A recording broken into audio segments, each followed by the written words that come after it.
I will leave the palace, William declared, his voice steady. I will live as an ordinary man in another town. No one will know I am a prince. I will work for a living, and I will find a woman who loves me for myself. Hello champions.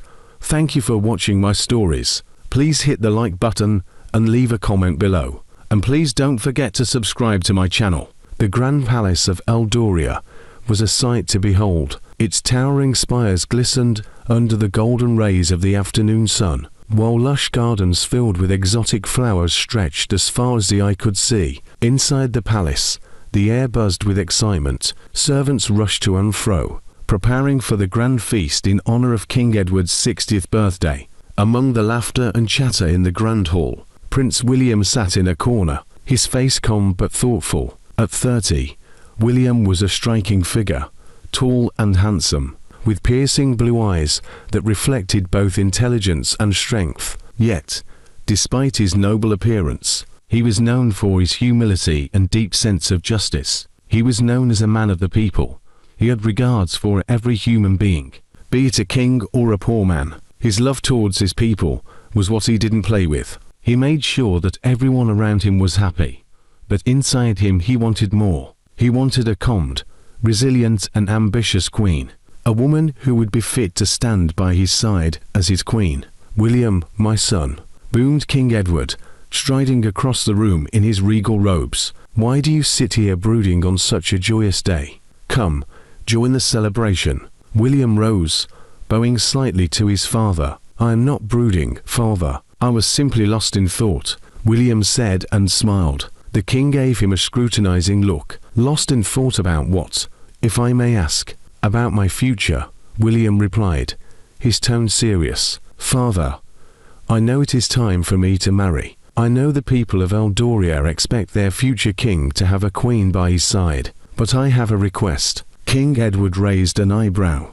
"A request? What kind of request?" William took a deep breath. "I wish to marry a woman who knows nothing of our family's wealth or title.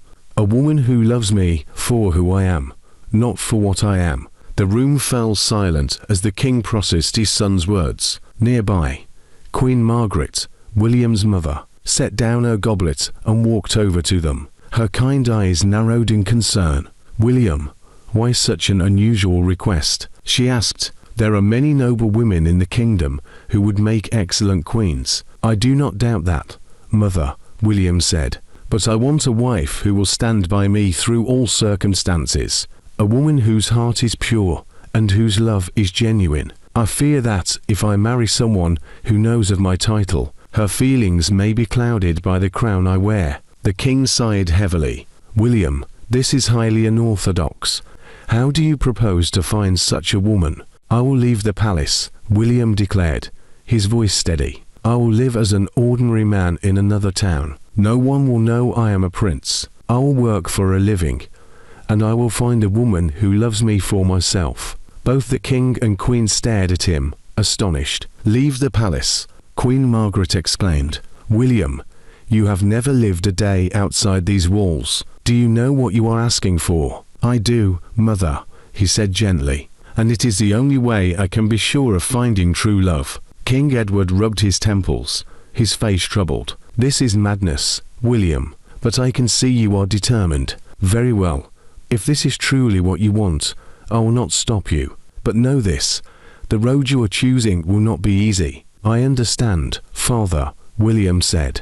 Queen Margaret sighed deeply, but there was a lot of pride in her eyes. "If this is the path you choose, then may you find what you seek. But promise me, William, that you will be careful. Don't mess yourself up." "I promise, mother," William said, draping his hand across her shoulder. 3 weeks later, Prince William arrived in the bustling town of Onitsha, dressed in simple clothes and carrying only a small bag of belongings. To everyone he met, he introduced himself as William Carter, a modest tradesman looking to start a new life. He rented a tiny shop at the edge of the main market. The shop was small, with peeling paint and creaky floorboards, but it was enough for William's plan. He filled it with a modest supply of goods, basic household items and a few trinkets. Every day, William rose before dawn, sweeping the shop and arranging his wares. The work was tiring, but he found it strangely satisfying.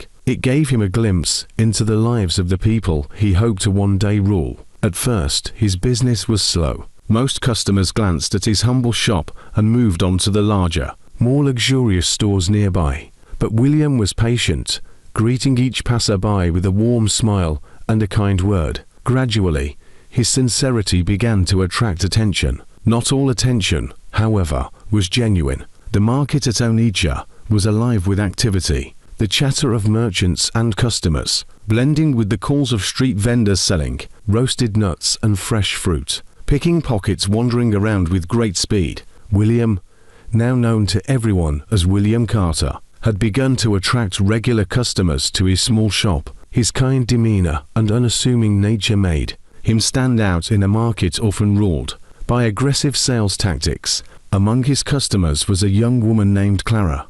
She was beautiful, with long auburn hair and sparkling brown eyes that seemed to light up the room. Clara was a seamstress who often came to the market to buy supplies. From the moment she set foot in William's shop, her charm captivated him. "Good morning, William," Clara said one sunny afternoon, leaning casually against the counter. "Business seems to be improving." "It is, thanks to kind people like you," William replied, smiling. Clara laughed, her voice melodious. "You always know the right thing to say. You're quite the charmer." "But I am right." Few days later, Clara began visiting William more frequently. She lingered in his shop, sharing stories about her school, and occasionally helping him arrange his wares. It wasn't long before William found himself drawn to her. One evening, as the market quieted down, Clara and William went to one big square to watch football. After watching the football, they decided to trek home instead of taking a bike. As they strolled along the road, some cars flashed a silver light over them. "Clara," William said, stopping to look at him, "you're unlike anyone I've ever met. You're kind, hard-working, and genuine. I think I'm falling for you." Clara's heart swelled with hope. "William, I feel the same. You've brought joy to my life in a way I never expected. But I am a woman. It is not in my place to say it first." "Why? Who said that it is a crime for a lady to express her love and affection first? Who?" "No one said so, but it's one of the unwritten laws in Nigeria. Just like eating rice every Sunday. A girl who approached a man first is seen as a disgrace in Nigeria. I don't know about other countries, but I know that Nigerian girls who did such were," Clara explained. "Who told you that?" William interrupted, laughing. "Who told you that?" Clara said mockingly. "I don't need anyone to tell me. I am in Nigeria." They all laughed out at their argument, but William knew that Clara was right. In Nigeria, it was unorthodox for a woman to approach a man. The man would consider the woman as a worthless person. That night they walked home hand in hand as lovers. From that night on, they began a relationship. William gave Clara everything he could: small gifts, heartfelt notes, and his undivided attention. Though his resources were limited, he made sure she felt loved and cherished. For several months, William believed he had found the love he was searching for. Clara often spoke of their future together, of the life they would build once his business grew. Yet, there were moments when William felt uneasy. Clara's affection sometimes seemed tied to what she could gain.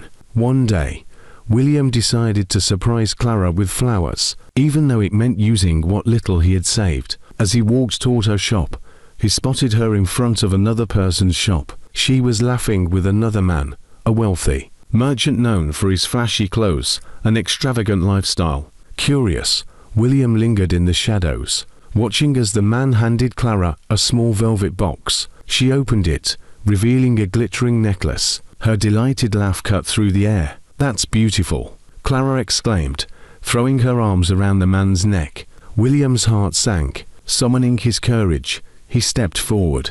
"Clara," he called, his voice steady despite the pain he felt. She turned, her expression freezing for a moment before she quickly regained her composure. "William, what are you doing here?" "I could ask you the same," he said, glancing at the man beside her. "Who is this?" The man smirked, folding his arms. Clara hesitated, then said, "I don't know him." He must have confused me with someone else. William stared at her, disbelief written all over his face. Clara, don't lie to me. I've given you my trust, my heart ... But Clara turned away, linking arms with the wealthy merchant. I don't have time for this, she said coldly. As they walked away, William stood rooted to the spot, his world crumbling around him. In the weeks that followed, William buried himself in his work. He smiled at his customers, but behind closed doors, the betrayal weighed heavily on him. He began to doubt whether true love even existed. One afternoon, as he was organizing his shop, a young woman walked in. She was unlike anyone William had ever met. Her name was Elizabeth, and she carried herself with quiet grace. Her black eyes sparkled with intelligence, and her voice was warm and genuine. "Hello," Elizabeth said, setting her bag on the counter. "I'm new in this big market and thought I'd stop by your shop." "Welcome to Enicha Main Market," William replied, his tone polite but cautious. Elizabeth smiled. "I've heard good things about you, Mr. Carter.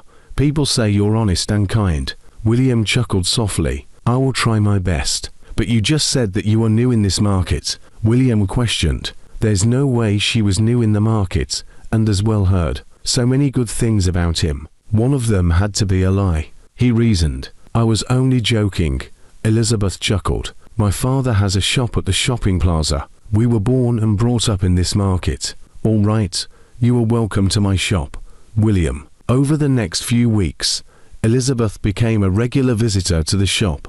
Unlike Clara, she wasn't interested in what William could give her. Instead, she asked about his dreams, his struggles, and his life before Onitsha. She even began helping him in small ways, bringing him lunch and offering advice on how to improve his business. William was drawn to her kindness and sincerity, but his recent heartbreak made him hesitant to open his heart again. Still, Elizabeth's presence began to chip away at the walls he had built around himself. Elizabeth's visits to William's shop became the highlight of his days. She brought light to his life in a way he hadn't thought possible after Clara's betrayal. She wasn't just beautiful, she was kind, intelligent, and unafraid to voice her opinions. But unlike William, Elizabeth came from a privileged background. Her father, Mr. Jonathan Green, was one of the wealthiest businessmen in Onitsha Main Market, owning several large estates and businesses in the region. Elizabeth, however, cared little for wealth and status. She had always been drawn to simplicity, which was why she found William so fascinating. Instead of all the rich and wealthy men in the market, one crisp morning, Elizabeth arrived at the shop with a small box of pastries. She placed them on the counter and smiled. "Good morning, William. I thought you might like these." "Elizabeth," William said, shaking his head, "you don't have to keep bringing me things. You've already done so much." "I like helping," she replied with a shrug. "And besides, I enjoy seeing your smile." William chuckled, but his heart was heavy. Though he was growing to care deeply for Elizabeth, he couldn't ignore the gap between their social statuses. It wasn't long before Elizabeth's frequent visits to the market caught the attention of her family. One evening, as the Green family gathered for dinner in their grand dining hall, her father brought up the subject. "Elizabeth," Mr. Green said, his voice firm, "I've heard you've been spending time with a certain shopkeeper in the market. Is this true?" Elizabeth met her father's gaze without flinching. "Yes, father. His name is William Carter, and he's a good man." "A shopkeeper," her mother, Mrs. Green, interjected, her tone laced with disapproval. "Elizabeth, we did not raise you to associate with people beneath your station." Elizabeth set down her fork and straightened in her chair. "William may not be wealthy, but he has a kind heart and a strong character. Isn't that what matters?" Mr. Green's expression darkened. "What matters is that you marry someone who can provide for you and uphold the family name. This William is a nobody." Elizabeth's voice trembled with emotion, but she refused to back down. "He's not a nobody to me. He works hard every day, and he treats people with respect. That's more than I can say for some of the so-called gentlemen you've introduced me to." Her father slammed his hand on the table. "You will end this nonsense immediately. Do you hear me?" Elizabeth rose from her seat, her eyes blazing. "No, father, I won't. You may not understand, but I love him, and I won't let you or anyone else dictate my heart." With that, she left the room, her mother calling after her in vain. Word of Elizabeth's relationship with William spread quickly through Onitsha Main Market. The market buzzed with whispers and speculation. Many of the wealthier merchants scoffed at the idea of a woman from such a prominent family lowering herself to be with a poor shopkeeper. Some of them vowed that if any of their daughters do such, they would behead them. "Did you hear about Elizabeth Green?" one merchant said, shaking his head. "She's throwing her life away for that William Carter." "She's a fool," another replied. "With her connections, she could marry anyone she wants. What does she see in him?" Elizabeth's friends, too, tried to dissuade her. "Elizabeth, be serious," one of them said during a luncheon. "You're giving up everything for a man who can barely afford to take you to dinner." "I don't care about money," Elizabeth said firmly. "William makes me happy. Isn't that what love is supposed to be about?" Her friends exchanged skeptical glances, but Elizabeth ignored them. Despite the mounting pressure, William and Elizabeth's bond only grew stronger. One evening, as the sun dipped, moving towards the palm trees on the street, William invited Elizabeth for a walk. They strolled through the quiet streets of Onitsha, hand in hand. William seemed nervous, glancing at her occasionally with a hesitant smile. "Is something wrong?" Elizabeth asked, tilting her head. William stopped walking and turned to face her. From his pocket, he pulled out a small, plain ring. "I know this isn't much," he began, his voice trembling. "That's all I can afford right now. But Elizabeth, you've shown me what true love looks like. You've stood by me when no one else did. I may not have riches, but I promise to give you my heart, my loyalty, and my life. Will you marry me?" Tears filled Elizabeth's eyes as she looked at the modest ring. "William," she said, her voice soft but steady, "I don't care about riches or fancy rings. All I care about is you. A good man is priceless. You are worth more than 24 carats of gold." She held out her hand, allowing him to slip the ring onto her finger. News of the engagement reached the Green household by the next morning. Mr. Green was livid. "This is an embarrassment to our family," he roared. "She's throwing away her future for a man who has nothing. I warned you initially. I told you that you were giving her too much freedom. Have you seen what it has cost us? How can I even tell my friends that my first daughter is in love with that thing?" Mrs. Green lamented and gnashed her teeth. "Elizabeth has painted my face with charcoal. People are now laughing at me. You won't believe what all these men in my line said today." Mr. Green lamented. "We have to stop her. I am her mother, and I will tell her that she sucked these two breasts. She must do what we want." Mrs. Green tried all her best to dissuade her, but no amount of shouting or pleading could sway Elizabeth. Her heart was set. The wedding was simple and small, held in a modest church on the outskirts of town. None of Elizabeth's family attended, and her absence from the grand Green mansion became the talk of the town. Some people came to the wedding to know if Mr. Green and his family would come. Others came so that they would laugh at Elizabeth. "Can you believe it?" one woman whispered at the market. "Elizabeth Green, living in a shared yard with that poor boy. What a disgrace." "I do not blame her. I blame her parents for allowing that rubbish," another said. Despite the ridicule, Elizabeth stood firm. She moved into William's small apartment, where they shared the bathroom and kitchen with other tenants. Each day, she woke early to prepare tea for her husband, washed his clothes, and cooked his meals. Elizabeth's new life as William's wife was far removed from the luxurious lifestyle she had known.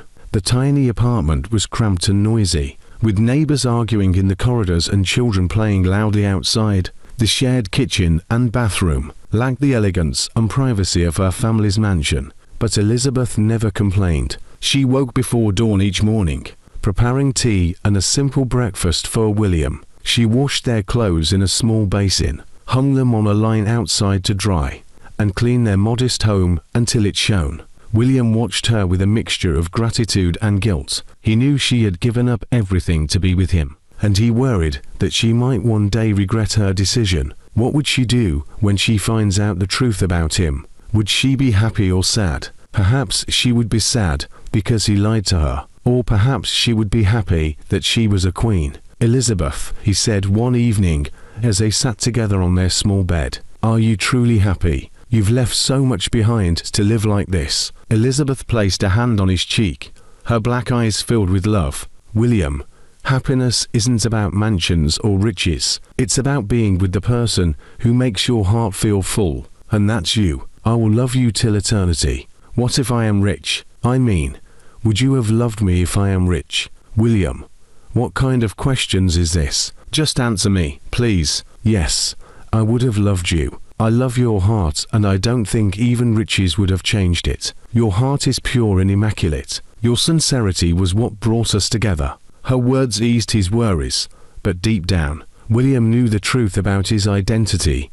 It changed everything. Despite her contentment, Elizabeth wasn't immune to the ridicule of others. At the market, whispers followed her wherever she went. Look at her, one woman sneered. The daughter of Jonathan Green, reduced to carrying a basket of vegetables like a commoner. And for what? Another chimed in. That poor boy. He doesn't even have a proper shop. Elizabeth ignored their taunts, holding her head high as she continued her errands. But the words stung, and some evenings she cried quietly in their small room, although her cries weren't about people in the market, but because of her family. She couldn't have imagined that her family would disown her because she married a man from a lower class. The thought of her family on coming to her wedding always made her shed tears. For what?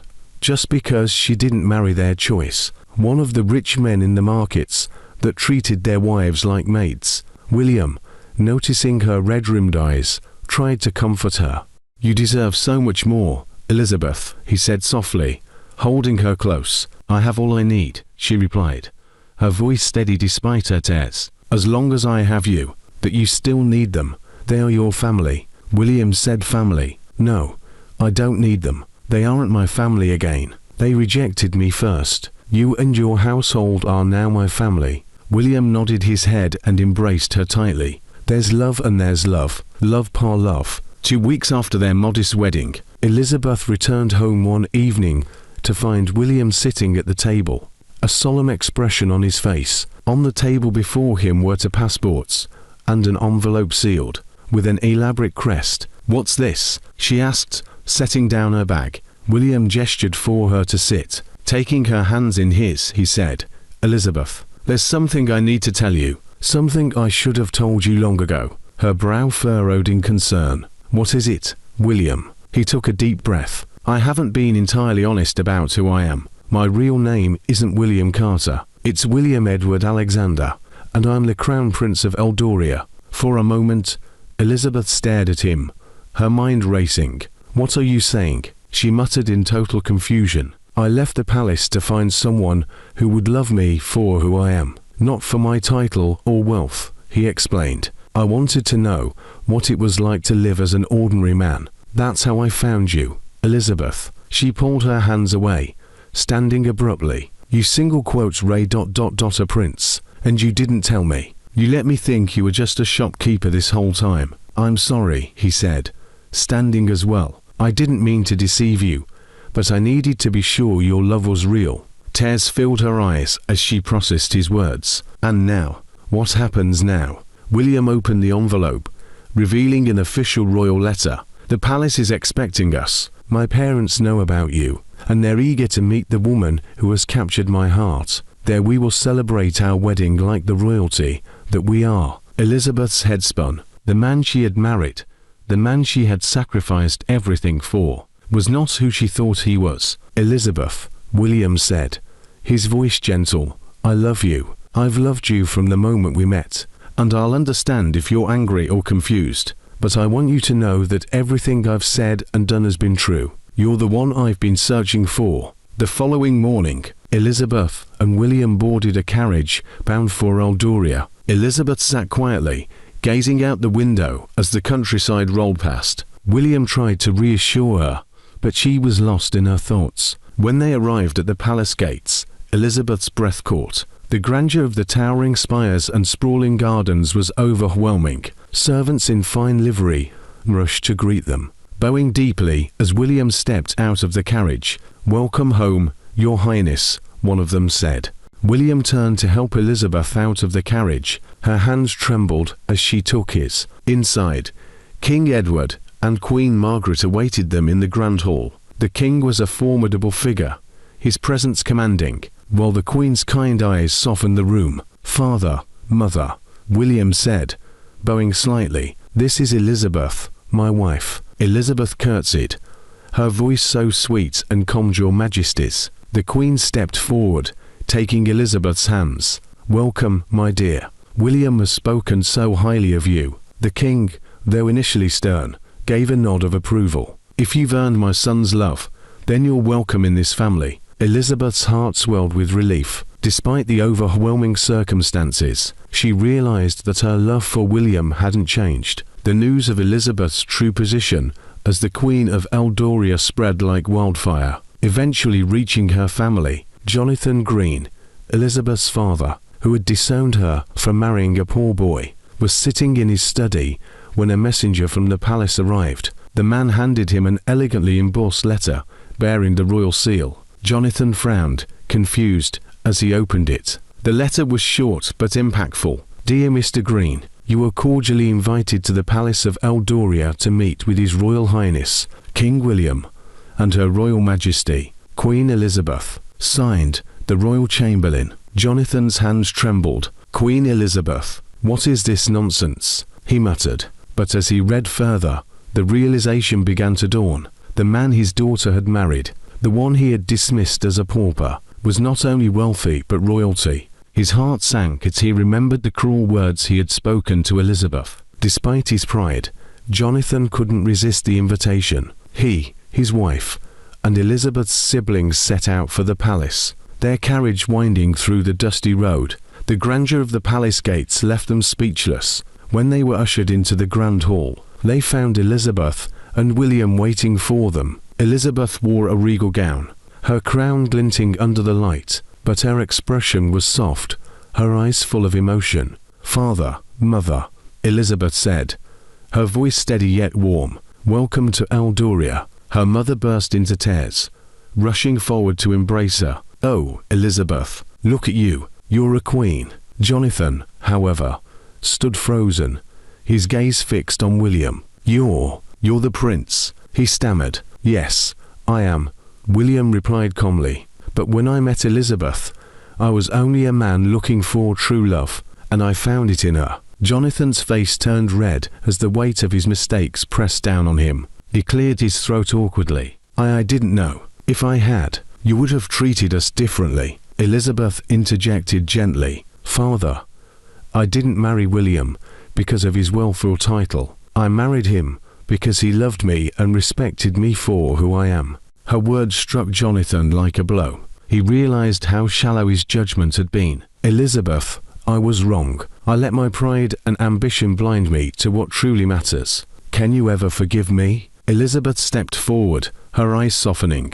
"Of course, Father. I have been angry, but I've always wanted us to be a family." The visit marked a turning point. Jonathan, humbled by the experience, began to see the world and his daughter in a new light. He marveled at her grace as a queen, and her compassion as a wife and mother. During a private conversation, William assured Jonathan, "You may have judged me harshly at first, but what matters now is the bond we build moving forward. Elizabeth cherishes her family, and I want her to have that." Jonathan nodded, his respect for William growing. By the end of their stay, Elizabeth's parents were no longer ashamed of her choices. They returned to their own estate with pride, telling everyone who would listen about their daughter, the Queen, and their son-in-law, the King. Jonathan, now a changed man, often reflected on the lessons he had learned. "Wealth and titles mean nothing if there's no love," he told his wife one evening. Elizabeth was wiser than all of us. Elizabeth, in her generosity, continued to maintain a close relationship with her family, ensuring they were always welcome at the palace. Over time, the wounds of the past healed, replaced by mutual respect and love. The palace seemed even more alive as news spread.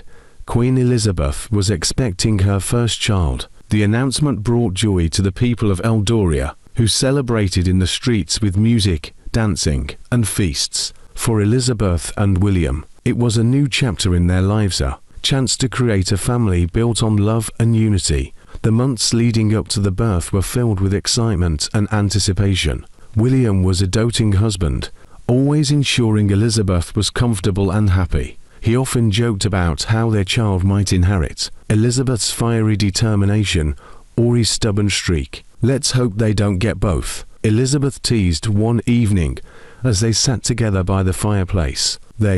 "Are you giving birth to twins?" William asked and placed his ear on the protruding stomach. "William, remove your head. The baby is sleeping." "Who told you that she is sleeping? Did you just say she?" "I want to give birth to a boy, please." "No, I want a girl. I want a beautiful girl like you." "No, I want a handsome man like you." And on and on and on they go, arguing if the baby would be a girl or boy. One Sunday morning, Elizabeth went into labor. She was about to put on her church dress after taking her bath, when she noticed the water trailing down from her laps. It was Queen Margaret who told Elizabeth that the way was on the way coming out. The palace was abuzz with activity as the royal midwives attended to her. William stayed by her side, holding her hand and whispering words of encouragement. "You're doing so well, my love," he said, though his own hands trembled with nerves. After hours of labor, the sound of a baby's cry echoed through the room. The midwife wrapped the newborn in a soft blanket and handed him to Elizabeth. "It's a boy," she said, her eyes brimming with tears. Elizabeth cradled the baby, her heart swelling with love. "Hello, my little prince," she whispered, brushing a kiss against his forehead. William leaned in, his voice thick with emotion. "Welcome to the world, Edward." Elizabeth gave him a mockery expression. "I won." And William laughed. Raising a child in the palace came with its own set of challenges. While nannies and attendants were always available, Elizabeth insisted on being an active mother. She wanted Edward to grow up knowing the value of love and kindness, not just the privileges of royalty. "I want him to understand the world beyond these walls," Elizabeth told William one evening. "He needs to know the struggles and joys of the people he will one day serve." William agreed. Together, they often took Edward on visits to nearby villages, introducing him to the common folk. The boy quickly became a favorite among the people, his bright smile and curious nature endearing him to everyone he met. As Edward grew older, Elizabeth and William worked hard to balance their royal duties with their responsibilities as parents. Elizabeth often spent her mornings attending council meetings and her afternoons teaching Edward about history, compassion, and leadership. One day, as they walked through the palace gardens, Edward, now a curious toddler, looked up at his mother. "Mama, why do people bow to you and Papa?" Elizabeth knelt down to his level, her voice gentle. "They bow because we are their king and queen. But being a ruler isn't about being served. It's about serving others and making their lives better." Edward nodded solemnly, as if he understood. A few years later, Elizabeth and William welcomed their second child, a girl they named Margaret after the Queen. Princess Margaret was a spirited child with her mother's determination and her father's charm. The siblings were inseparable, often running through the palace halls or playing in the gardens together. Elizabeth adored watching her children grow. Their laughter filled the palace, bringing warmth and joy to every corner. "Do you ever think about how different our lives might have been?" Elizabeth asked William one evening as they watched Edward and Margaret play. William took her hand and smiled. "I think about it every day, and I know that no matter what, I would have found you. You're my everything, Elizabeth." She leaned her head on his shoulder, content. As the years passed, Elizabeth and William instilled their values in their children. They taught them the importance of humility, kindness, and hard work. One day, as they prepared for a royal banquet, Edward, now a young boy, asked, "Papa, will I be a good king like you?" William crouched beside him, placing a hand on his shoulder. "You'll be an even better king, Edward, because you'll have your mother's wisdom and your own heart to guide you." Elizabeth smiled, her heart swelling with pride. Years later, when Edward ascended the throne as king, he carried with him the lessons his parents had taught him. Under his rule, Eldoria flourished, becoming a kingdom known for its fairness and compassion. Elizabeth and William, now older, but no less in love, watched their children and grandchildren with pride. Their journey from a humble shop in the market to the throne of Eldoria was proof that love, kindness, and determination could overcome any obstacle. As they sat together in the palace gardens, William took Elizabeth's hand. "We've built a beautiful life, haven't we?" Elizabeth nodded, her eyes shimmering with tears of joy. "Yes, we have, and it all began with a simple shopkeeper and a girl who believed in him." Together, they smiled, content in the knowledge that their love had not only changed their own lives, but had left a legacy for generations to come.